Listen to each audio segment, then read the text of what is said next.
예, 최근에 KBS, MBC 등 공중파에서 이슈가 된 전도사에 대한 목사의 성폭행 사건이 있었습니다. 이 사건은 약 10년 전에 전도사가 21세일 때 새벽 기도를 하기 위해서 교회에서 잠을 자던 중에 목사가 여전도사를 성폭행을 했고, 이후로도 성폭행 시도를 하고 또 나체 사진을 보내달라고 하는 등 성추행도 일삼았습니다.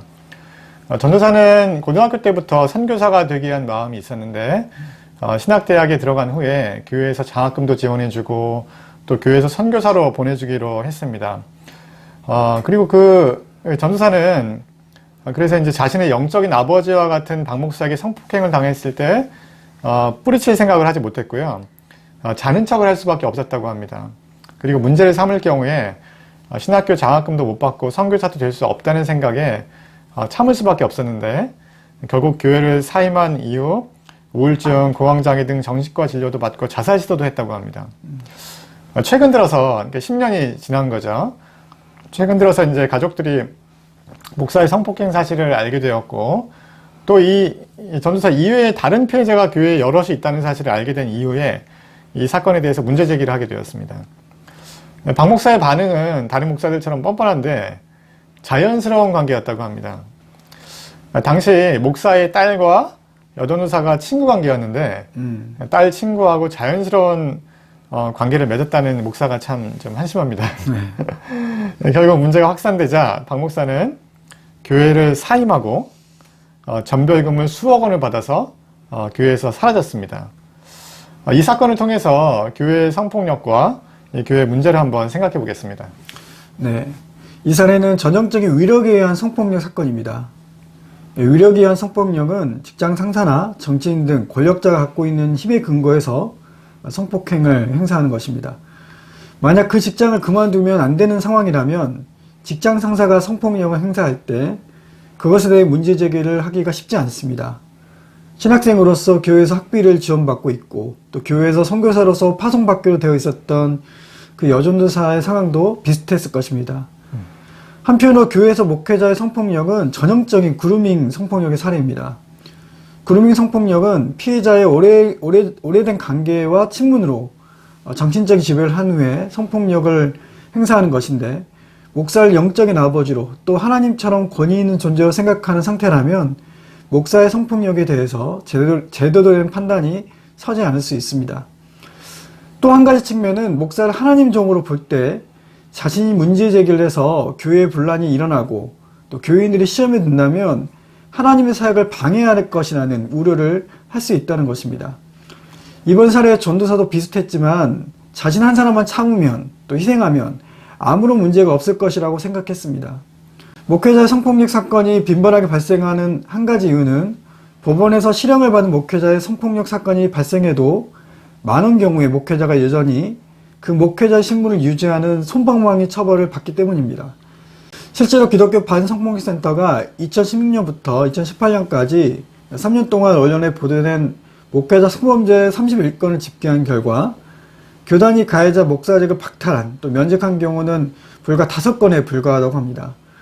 이번 사건의 가해자인 박 목사도 교회에서 사임했을 뿐입니다.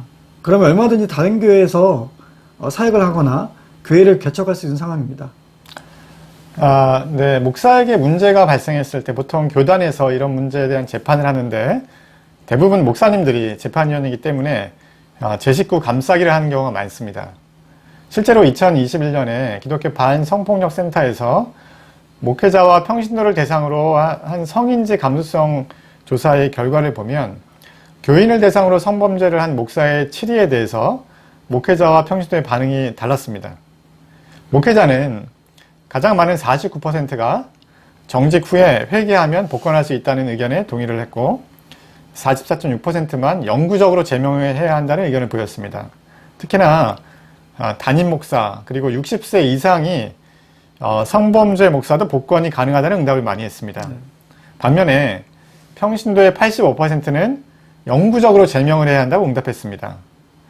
대부분의 평신도는 평신도를 대상으로 성범죄를 저지른 목사를 목사로 받아들일 수 없다는 입장이고, 다수의 목회자는 그렇지 않다고 생각을 했습니다. 이 연구에서 한 가지 흥미로운 조사 결과가 있었는데, 목사가 교인과 부적절한 관계, 불륜입니다.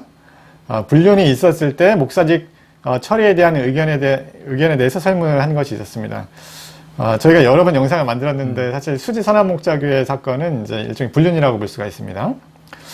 이 설문 결과를 보면 평신도의 85%, 목회자의 49.6%가 영구적으로 목사를 제명해야 한다고 응답했습니다. 목회자의 성폭력뿐만 아니라 교인과의 불륜이 있더라도 목사직을 박탈해야 한다는 것이 평신도의 생각입니다. 네, 반복되는 목회자의 성폭력, 성추문은 교회의 신뢰도를 떨어뜨리는 결정적인 요인입니다. 더군다나 성폭력, 성추행을 하고 교회를 떠난 목사들이 거액의 전별금을 받고 교회를 떠나거나 자신의 잘못을 인정하지 않고 공적인 해결을 하지 않는 상태에서 아무런 일이 없다는 듯이 목회를 재개하는 것은 세상의 조롱거리가 됩니다. 문제가 생기지 않게 예방을 하는 것도 중요하고 잘못을 했을 때 엄격하게 그 잘못에 대해서 책임을 지도록 하는 것이 성폭력의 문제에서 교회를 보호하는 길일 것입니다. 그래서 장신대 목회상담학의 홍인용 교수는 목회자 성폭력이 일어났다면 사회적 처벌과는 별도로 교회법으로 해당 목회자를 파면하고 목회지에서 떠나게 해야 한다고 강조합니다.